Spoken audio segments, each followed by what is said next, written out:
It is my great pleasure to introduce Ryan's mom, Lucille. Welcome to the show. Thank you. What an ordeal, right? Yes. You have a 25-year-old son.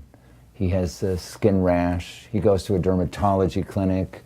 They start giving him medicine, corticosteroids, and what, about a year and a half later, he starts having hip pains, correct? Yes. How has this whole thing affected him as well as you and your husband, because everybody lives in the same house now? Well, actually, it's a parent's worst nightmare because we never imagined at this time in Ryan's life that Ryan would actually have to go through something like this.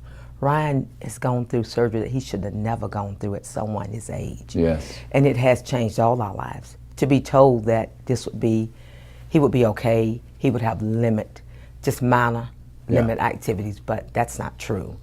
All our lives have changed. We have become Ryan's total caregivers. Right. His dad and I have, for him and his children.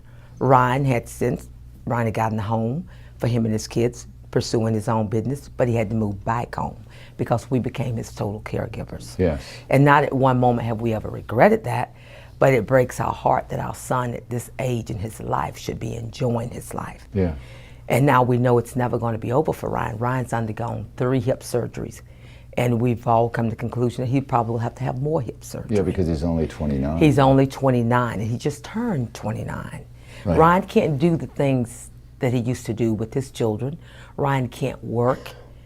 Ryan can't actually sit for very long. Ryan can't stand for long periods of time. I, on the other hand, his mother, I love him very much. I'm a mother and I'm a nurse, been one over 30 years. I'm gonna do what a mom does. I see that Ryan gets his meals, make Ryan comfortable. There are nights, the medication, the surgery alone, Ryan has had sleepless nights. Yeah. Where I've been up, with Ryan, like rubbing him, making sure that he gets to sleep and stuff, and his kids, what really breaks our hearts when his kids come to us and said, "Nana, is this Daddy's last surgery?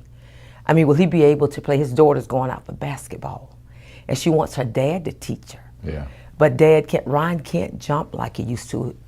He used to play basketball in high school, and he wants to be there. He tries. He used to work out. He can't do that as much as he did. And this could have been avoided, right? Oh, sure, absolutely. It's a complication, not even necessarily complication. It's a direct result of the administration of too many steroids. It just should never have happened.